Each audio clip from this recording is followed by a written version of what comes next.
Be courageous and do it. Regardless of the circumstances or regardless of anything, your passion should be fulfilled at some time in your life, especially 50 plus. It's when I started to start my company. And you can't be afraid of that. You must jump. Hey, this is Epicenter NYC. We connect our communities to news, information, and each other. I'm your host, Amber Castillo. Mirta Rinaldi was 61 years old when she launched her food business, Mendulcina. But her journey with food began long before. Growing up in Mendoza, Argentina, she spent a lot of time in the kitchen, surrounded by family. Cooking was their love language. Then in 1975, Mirta moved to New York City, and after working a variety of jobs, she decided to follow her passion and cook full-time. Today, Mirta is best known for her quince paste and alfajores, a South American pastry, but that's hardly the extent of what she offers. Today, Epicenter NYC's Danielle Hyams sits down with Mirta and her daughter Paola, who helps run Mendulcina, to learn more about the inspiration behind the company. Mirta, I was hoping you could tell me a bit about your background in cooking and baking and with food. So I was born in Mendoza, Argentina. That is the land of Malbec. So I came here 48 years ago. Food has been my passion all my life. So I always cook for my family. I have an amazing family, starting from my mom, my grandmothers, and my aunts. Each one their own specialties, but I was always learning, making empanadas with Tia Juana, making pasta with my mom, making pastel de papa with my aunt Josefina, and so on and so forth. And it was a very enjoyable thing to do in a family circle. Yeah. And my grandmother was one of 11, so there were always a lot of aunties around. That's so nice. So it's not just about making the food; it's about spending time together. And let's say we had seasonal traditions. Yeah. Let's say for queens, which is one of my products that I sell. Or queens usually is April the time, so family gets together on weekends and the entire weekend we cook, and the men take care of the fire, the women take care of the tomatoes, and that was a very traditional thing to do twice a year with the family. And when I came back, I did many things here. I work at a bank, I work with a songwriter, and then when I was laid off in 2010, I said, if I don't do my passion right now, I will never make it happen. And I started to cook full time. Then I worked at the U.S. Open and the executive kitchens of the U.S. Open. It was a good experience, very tiring, 14, 15 hours on my feet. How did you go from working in big kitchens doing events to launching Mendulcina? So it was a little quiet. I have my production of queens, my alfajores, and some cooking. I also cater. And I always have orders for deliveries, from chicken milanesa sandwiches to choripan to you name it. And it started to grow, and we started to also, because there was a lot of cultural exchange and conversation, so we started doing mate ceremonies, which mate is like our traditional tea. What exactly does a mate ceremony entail? You know, this is yerba mate. Yeah. With sticks, clean, with chamomile, sugar. And the first mate was made out of a gourd like this one, very light. And the first bombilla, this is called bombilla, was made with little holes to serve as a filter. So what we do is we fill it up with yerba mate. The vessel is called mate. Fill it with yerba mate. We add water, hot water, and we sip through. Now, this is something very ceremonial. It's our national drink. We're so proud of inviting any person that we meet. It's the first thing people does. As ceremonial as it is, it's also very colloquial and day to day. There's no class. The rich and the poor drink mate. You go to your doctor's office, and he might have a mate and a thermos next to the desk. The students travel to the university with the mate.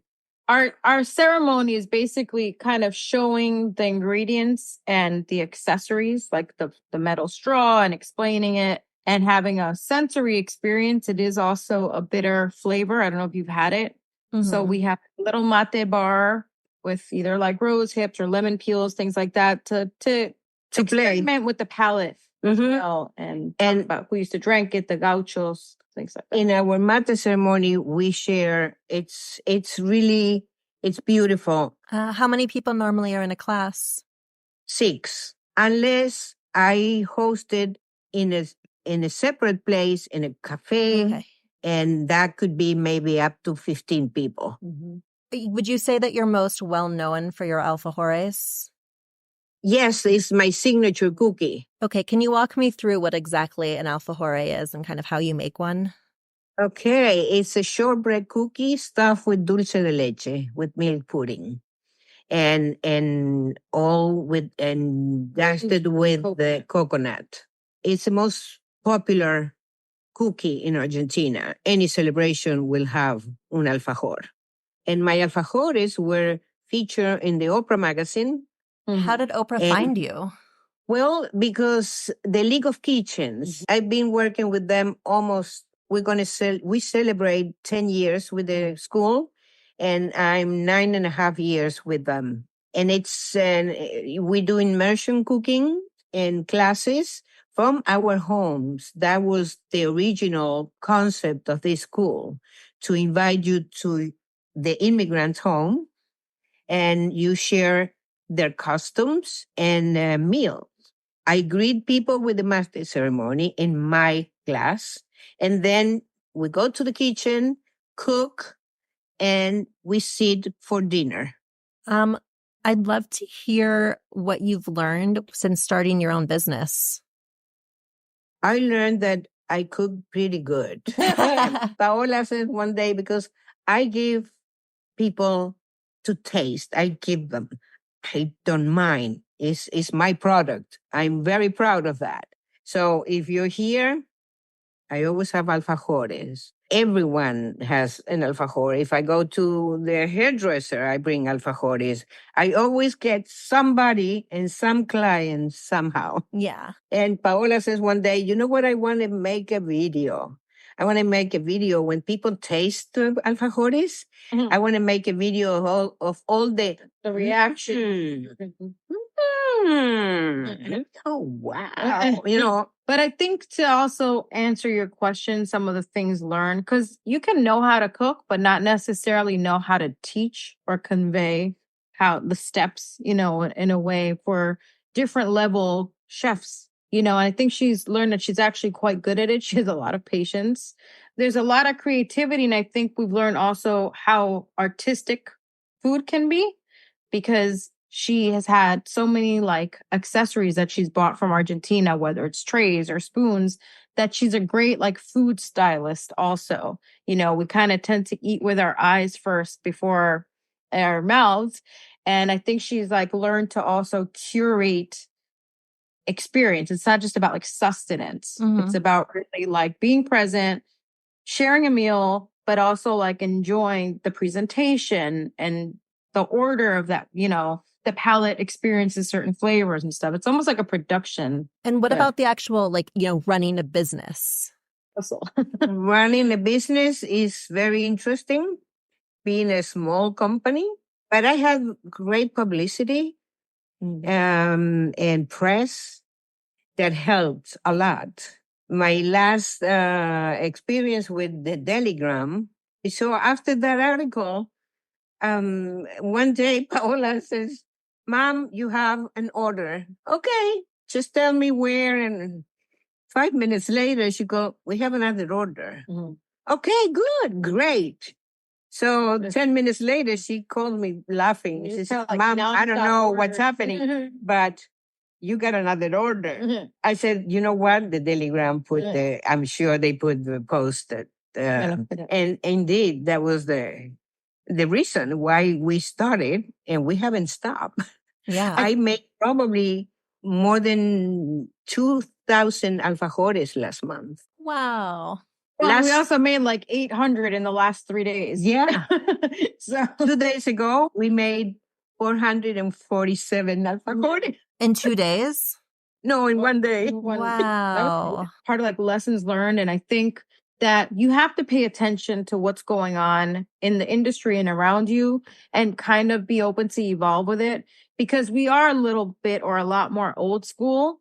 And so learning to how to leverage social media, how to leverage certain opportunities. And it's not just about a website anymore. It's like having the link tree or the QR code. And, we do this catering event.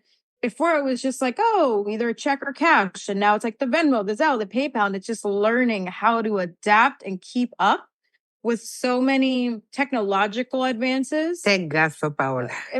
I mean, I'm learning as I go too. Where we do what we can. We're a pretty mighty team, but it's constantly also a hustle. And we rely a lot on word of mouth. And every event and order we treat as it's like the best. Want to represent ourselves well and is it quality just experience. you two?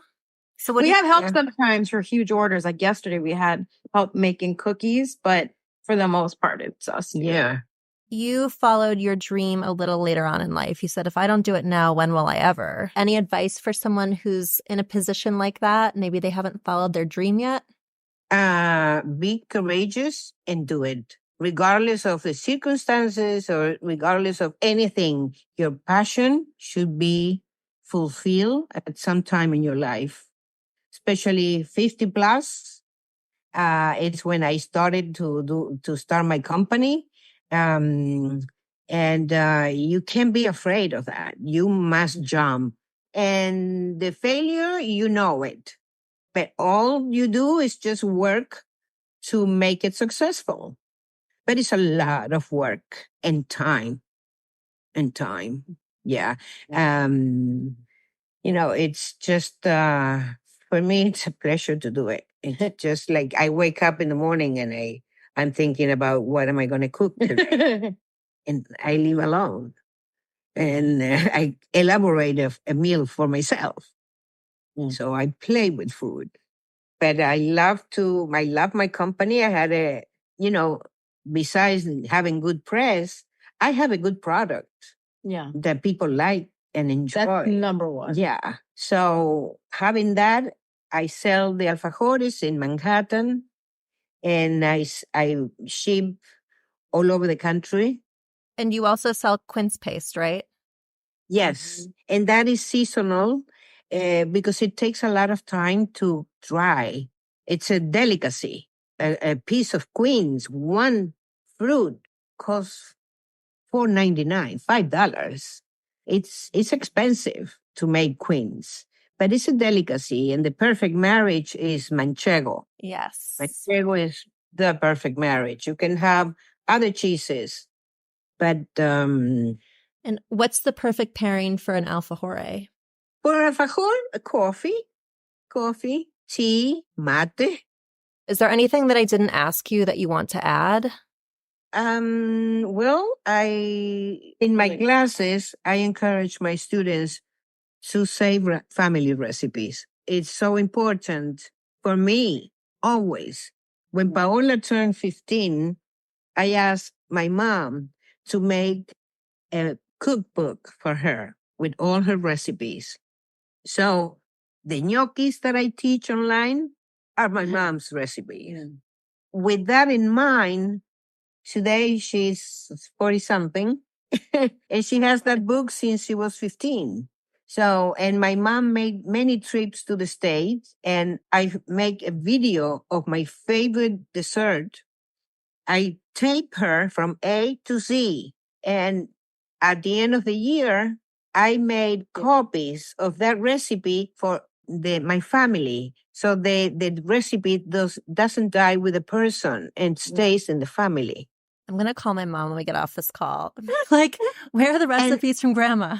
Yeah. What I said to my students, I said, listen, if your grandchildren love your chocolate cookies, make a video. It's so easy today with your phone, and save it, put it in a file, and have that legacy that forever, because it's important. Mm-hmm.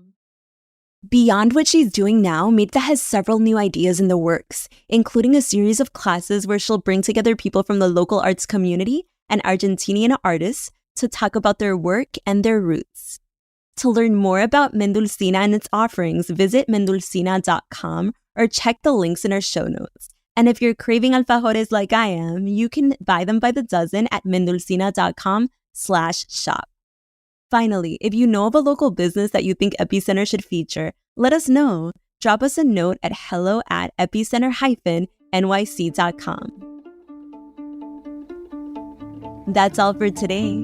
Thanks for listening, and thanks for supporting us as we do our best to support our community. We couldn't do it without you. For more stories like this, make sure to subscribe to our newsletter at epicenter-nyc.com. Our intro music is All the Pretty Horses by Karavika. You can find more of their music on their website, linked to in our podcast description.